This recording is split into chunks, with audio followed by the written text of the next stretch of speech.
Oh man, oh man, oh man. My fellow Americans and subscribers. This is Barack Obama, and today we're going to be talking about and criticizing Marvel Spider-Man 2. And if you're new, go ahead and subscribe. Let's try to reach 500 likes. I don't know how long I actually could have kept going, but my Barack Obama impression's on point, baby. If you're new, go ahead and subscribe. Let's get into this. I basically posted on the community page, what would you have done to make Spider-Man 2 a better game? And I want to hear you guys' thoughts and opinions in the comment section below. Go ahead and tell me what you thought would have actually made this game like at least a point or two better than what you think it is. Even if you think it's a masterpiece, obviously there's things you probably think could have been better. Even if you think the game is perfect in its own right.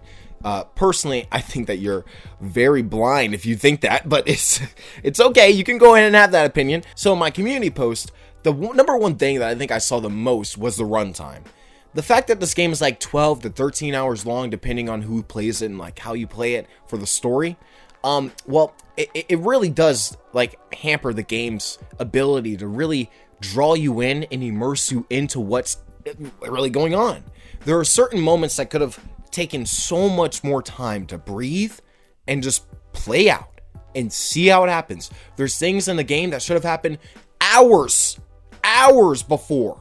I mean, look, I understand they're setting up Harry and the symbiote and all that stuff, but we should have gotten the symbiote in the first hour or two. Not like 3 hours or 4 hours deep into the game. It was like day 2 or something, or day 3. I don't even remember. Maybe even day 7, bro. And then I got the symbiote suit. I'm like, damn. This shit took forever. And then we like lose it. And Peter only has it in the game story for like 3 or 4 days. Like a couple nights, not even. Right? So again, doesn't have time to really breathe in the game. And it doesn't give you enough time to really digest the symbiote. It never allows Peter to slowly go into that type of mode where he's being a dickhead. It's just like a fucking manic, depressant sociopath saying crazy shit out of the blue. And I get it, right? They wanted the game, or at least like, I'm not saying like it could have been like weeks for him to have that suit, but if they gave him that suit for like 1 week, I mean like shit, it would have been so much better if it was like at the first hour and a half of the game, you get the symbiote suit and it draws out all the way to that Kraven fight. All the way to that Kraven fight, it would have been perfect, in my opinion. Certain things with like MJ, and when the creators and the actors come out and are saying like, we cut a lot of content for that MJ shit. It's like nobody wants to hear that. Like, I'm sorry, I understand you don't give a shit, Brian Enterhart. Good job on you, right? But savage shit. I feel you. But that doesn't make the game better. It really didn't. Cutting content, like Tony Todd just came out and said they deleted 90% of his recorded lines. As if that's some type of thing to be proud about. I would never, Batman couldn't squeeze that out of me if it was my last breath, dog. And he's over here like saying that that's like a good thing. Bro, they deleted most of your work. And people are out here saying, oh, it's going to be used for DLC or standalone content. What the fuck are you talking about? What drugs are you on? They deleted content from this game because they didn't think it could fit in this game for some weird reason. Even though we needed more Venom, which is another thing.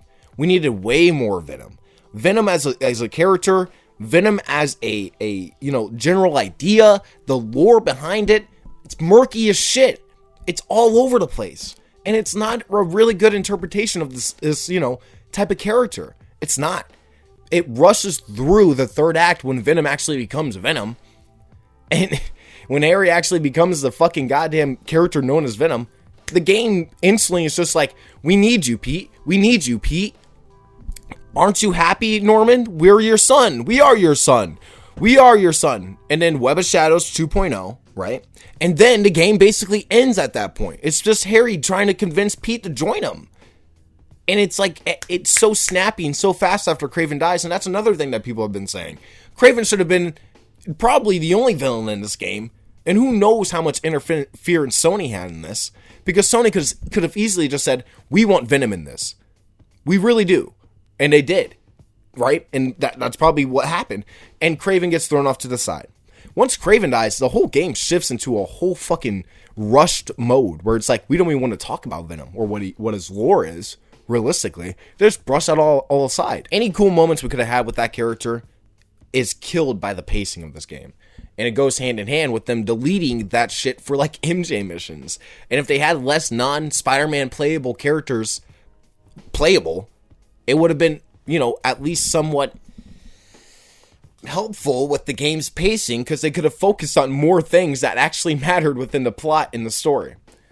If I were to go off on a cuff here and just, go on little tangents about the game's problems, I mean, like, there's a plethora of them, but the runtime's definitely the biggest one. And I understand a lot of people's complaints and a lot of people's praise over this game, but at the end of the day, when the hype is settled, and I replayed the game, I'm on my third playthrough now, it really isn't as good as that first game. The gameplay is stellar. This gameplay, the only thing that needs to improve in terms of actually going forward is trying to make it a little bit faster, give us flashier moves, more web stuff, you know what I mean? Like, give us more gadgets. I don't know why we took out more gadgets. Why did we take out more stuff? We should have had more gadgets that were focused on maybe webbing, or maybe like symbiote gadgets, I don't know, something like that. But instead they just delete everything that they had from the first game and just, you get like 4, 5 gadgets, right? For each character? I don't even remember. And it feels like a lot was pushed back. But I feel like in terms of gameplay, wall combat can definitely go a long way. More web swing abilities and stuff like that. I don't know what they could really do besides the web wings and what they've already done. Maybe when you're web swinging, you could double web and like hold 2 webs at the same time. Maybe when you're going against a wall, you could hold onto a web and run and then jump off the wall and still hold onto the web, right? Or maybe you could run on the ground, and that could be some feature that they try to improve on or try to fix in this game, like, what they kind of did for many other web swinging abilities that we've gotten in previous games that they improved on in here. So there's a bunch of things that could have been improved on in this game, most of them being story-based, personally. Personally, the story could have been a lot better, and again, with the pacing and all that stuff. Venom, Peter, Harry, Miles, Miles is really just focused on Lee. And I like that. I like that character aspect, but there could have been a lot more with so much more. There could have been so much more. And I feel like, again, if they had a year or two to bake, a year or two to cook, this game could have been masterpiece. Right now, I feel like it has flaws. I suffered so many game-breaking glitches before all the post-launch patches, that went on for like a month straight. And just after the hype, I feel like this game just could have been a million times better. And I really hope that whatever game they're working on next, whatever game comes out next, Wolverine, whatever, really has time to, even if they have to delay it, I don't care. Let it bake. Let it cook. I'm okay with waiting for a game to put everything it has into it to make it the best it can be, instead of something that kind of fumbles sometimes. So, personally, I did like this game. I did love this game. It's one of the best games I played all year. I can't really even say that, I hated this game, because I didn't even dislike this game at some points. There's no part of this game that I hate. But there are moments where there could have been improvement in terms of the story. And it's not like I could have made it better. But the Insomniac could have made it better if they had time to do it. And I don't think they had enough time to really make the game they really wanted to make. So, that's just my opinion. Maybe I'm wrong, maybe I'm right, but I would love to hear you guys' thoughts and opinions in the comments below. Thank you so much for all the support recently. I'm trying to pump out as much videos as possible. Recently, I'm going to be actually slowing down in work, so that's going to be really, really nice. I'm going to be able to have a little bit of time to make some videos, so possibly I could get back on the grind. So if you're new, go ahead and subscribe, and I'll see you guys in my next one. Peace out.